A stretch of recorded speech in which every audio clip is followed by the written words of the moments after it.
Hello, and welcome back to Too Many Books. My name is Sean, and today we have a Centipede Press unboxing, which might be the largest book I will own. I mean, technically,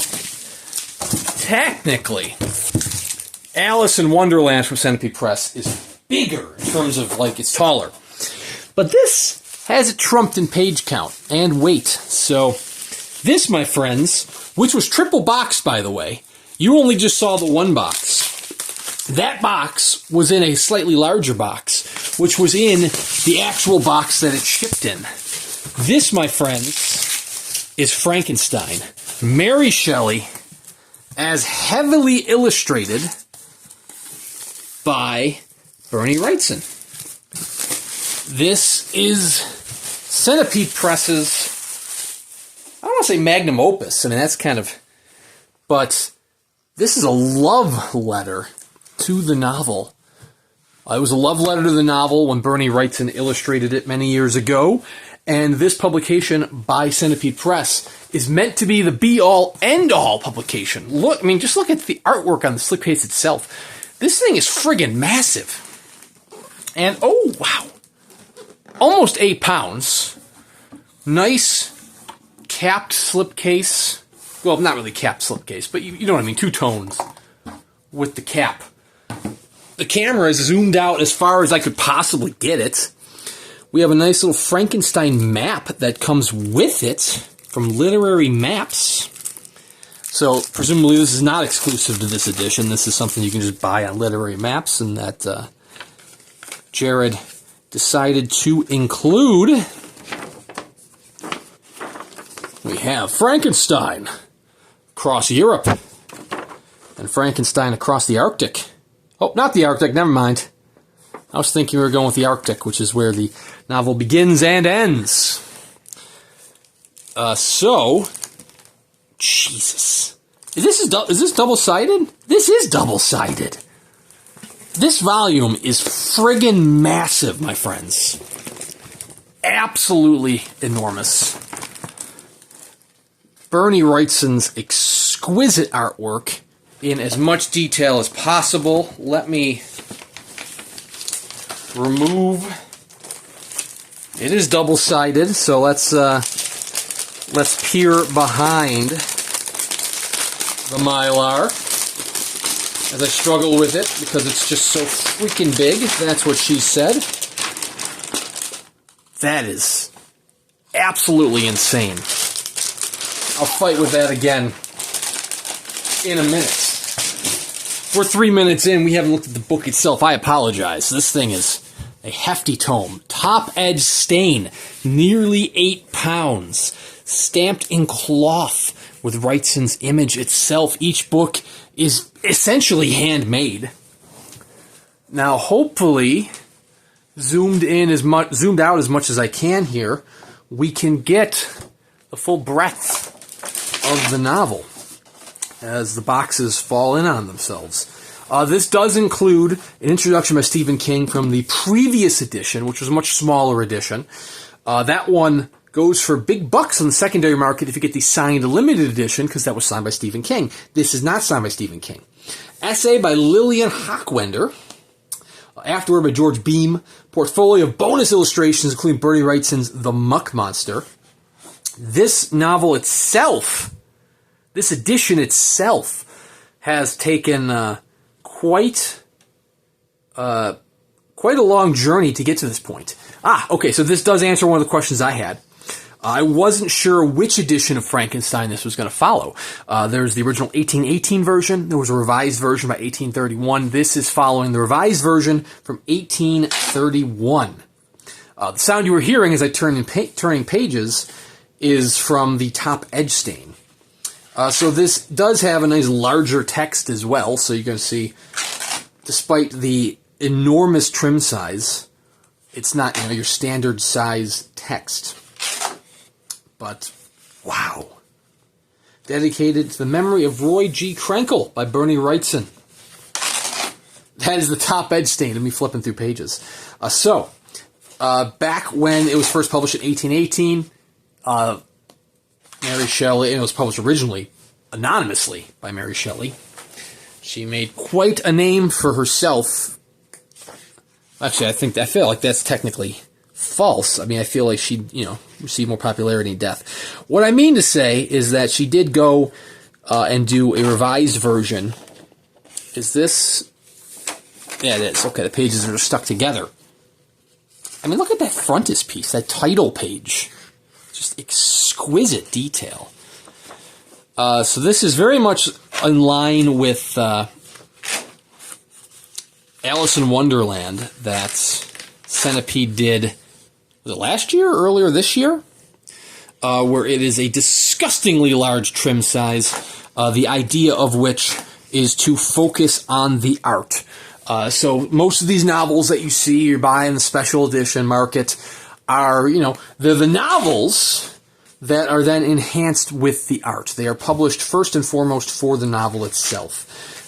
This edition, much like Alice in Wonderland, is almost doing the reverse of that. This is being published for the art. Like, it is built around the art. The novel is almost a supplement to that. I mean, this is not something you're popping on your lap to read. Oh no, did I tear a little bit there? I tore a little bit there. No. Damn you, top edge stain. Damn you, my method of flipping the pages here for your viewing pleasure. But anyways, this is not meant to be just sitting on your lap. This is a coffee table book, through and through. As you glance upon Wrightson's highly detailed illustrations. 1976 is the date on that illustration. That is just insane. I know he's always wanted to do, from a young age, he had always wanted to do Frankenstein, and he worked at it and worked at it and worked at it. And you are seeing those details here. Believe it or not, this is actually the second edition of Frankenstein I've ever unboxed on this channel. First being the Amaranthine edition some years back that I got in the single greatest grab bag ever.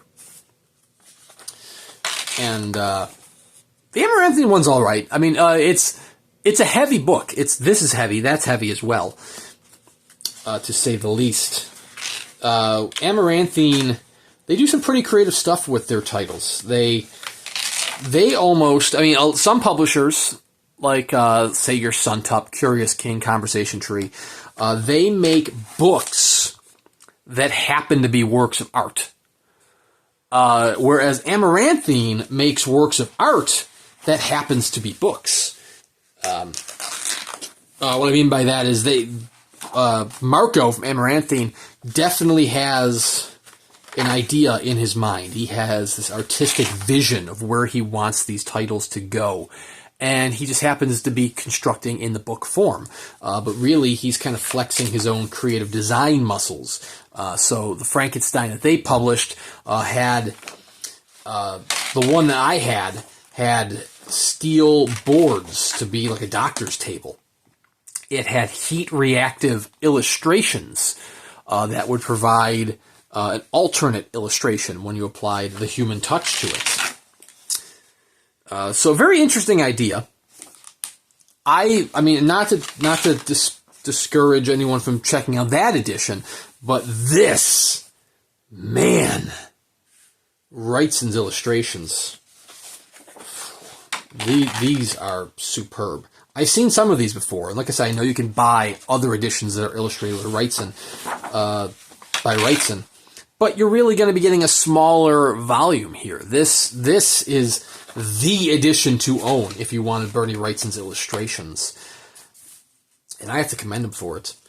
As I was starting to say, 5 minutes ago, before I interrupted myself and went on a completely different tangent, originally published in 1818, originally as a writing challenge, Shelley and a bunch of other authors, Lord Byron, and whatnot, all sitting around Lake Geneva, making a bet with each other, a little contest to see who could write the best story. Well, Mary Shelley happens. I mean, you get some good stuff that came out of that. You get the vampire, the vampire, if you will. But Mary Shelley definitely won that contest, coming out with Frankenstein.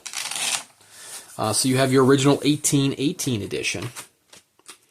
which then 13 years later, 1831, gets those extensive rewrites, gets some things that were changed from one edition to the other. The relationship between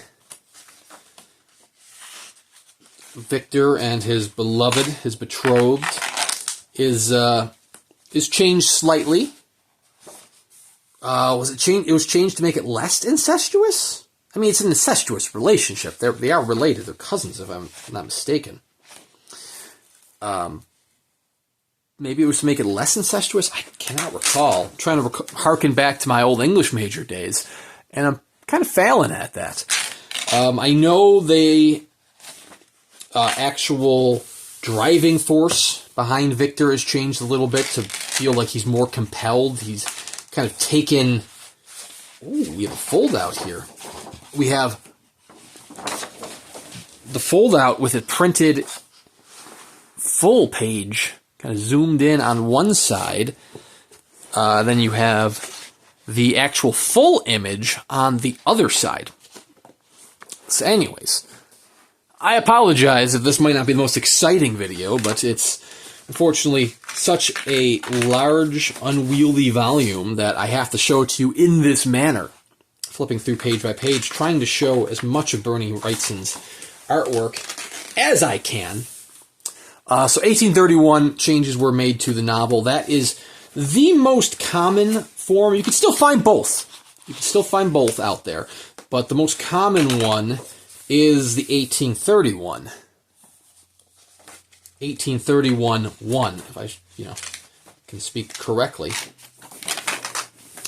But if you want a fine press, now this isn't, I don't know if you can technically consider this fine press. I mean, it's not, letterpress printed. It is on Mohawk superfine paper. So hell with it. We're going to say, this is fine press.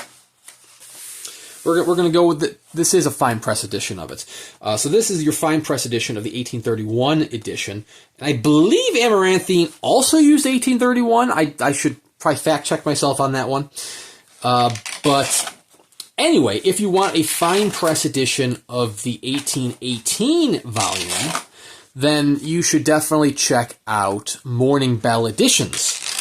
Their second title is going to be Frankenstein, using the original 1818 volume. Now this is just absolutely stunning with a volume. But I mean, it is nice Mohawk superfine paper, but I mean, it is your traditional printing style. It is offset printed. It's not letterpress printed, for example. If you're thinking, man, I wish I had letterpress printed on perhaps even better paper, even nicer than Mohawk superfine, even though Mohawk superfine is in and of itself exquisite paper, Morning Bell is going to do their own edition, which, if it's anything like their Pinocchio, it is, it's going to be one hell of an addition to your collection. Bringing the Past to Life, Bernie Wrightson's Frankenstein at 40 by Lillian Hockwender. So you see, now this is one of the things that Centipede does exceptionally well, is that Jerad loves to pack in additional material, whether it be even just an afterword. Is this Lynn Ward? It is Lynn Ward. Whether it's just, older art pieces, first edition covers, bonus materials, stills from the James Whale film, Boris Karloff. I mean, he packs this stuff in as one thing that Centipede really does that's, I dare say, unmatched in small press communities. I mean, you are going to have other small presses out there that include exclusive introductions or afterwards. I mean, this Levidian is one that comes to mind, especially with their Joe Hill titles. They do a lot of bonus detail for Joe Hill. But even then, that's specifically for those Joe Hill titles. The other Levidian titles might have exclusive afterwords or introductions, but no real small press goes to the lengths and the detail that Jerad does with Centipede Press. I mean, he puts in art galleries when he can. He puts in archival posters of previous editions. He puts in movie stills. He puts in whatever he can. And he seems to do that for every volume that he can.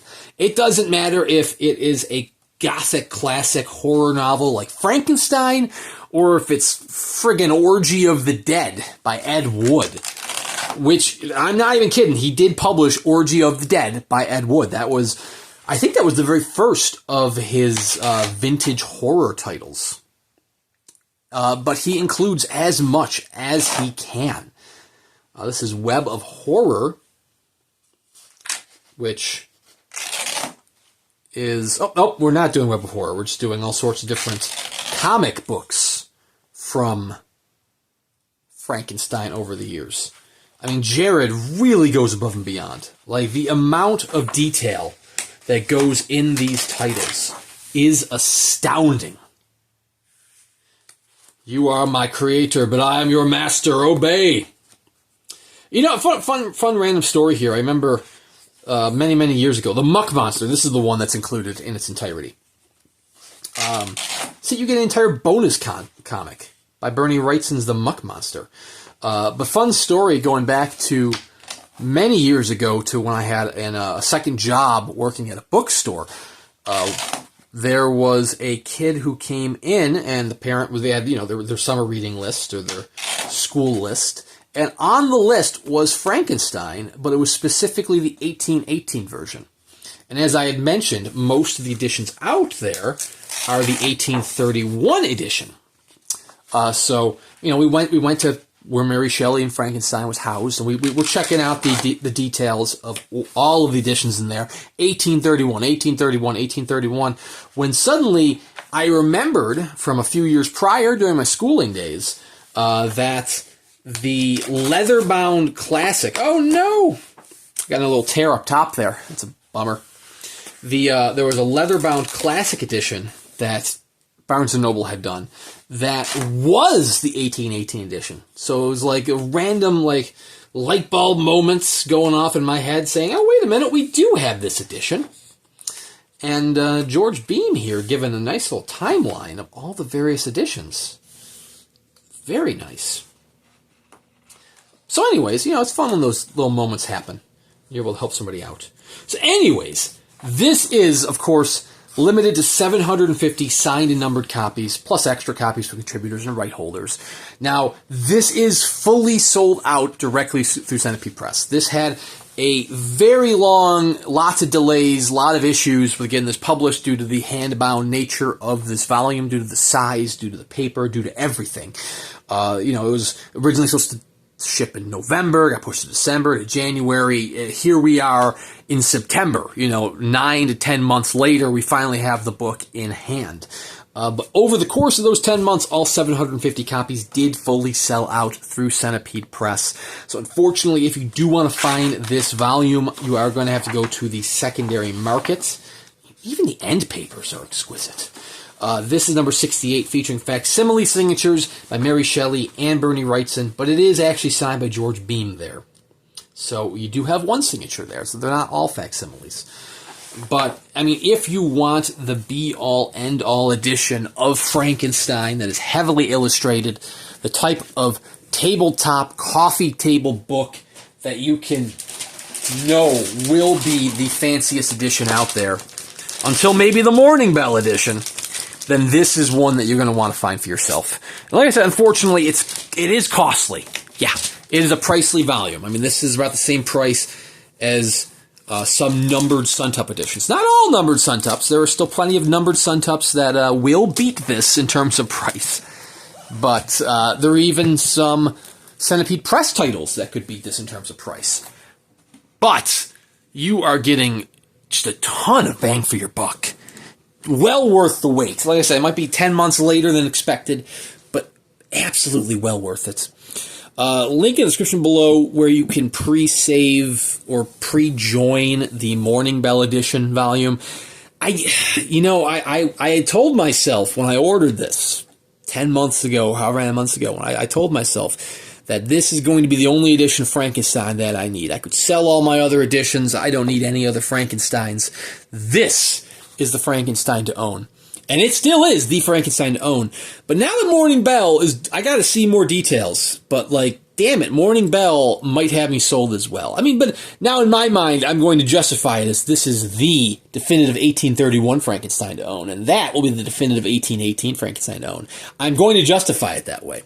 But anyways, Jerad absolutely knocked it out of the park. If you stuck around all 20 minutes, thank you very much for watching.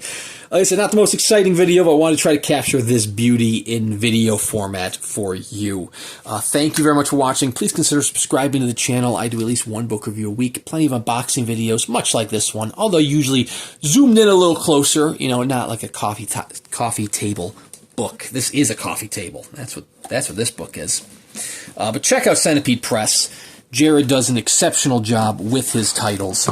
Check out Bernie Wrightson's Frankenstein if you can get it available. Check out the Morning Bell edition, and we'll see you around next time.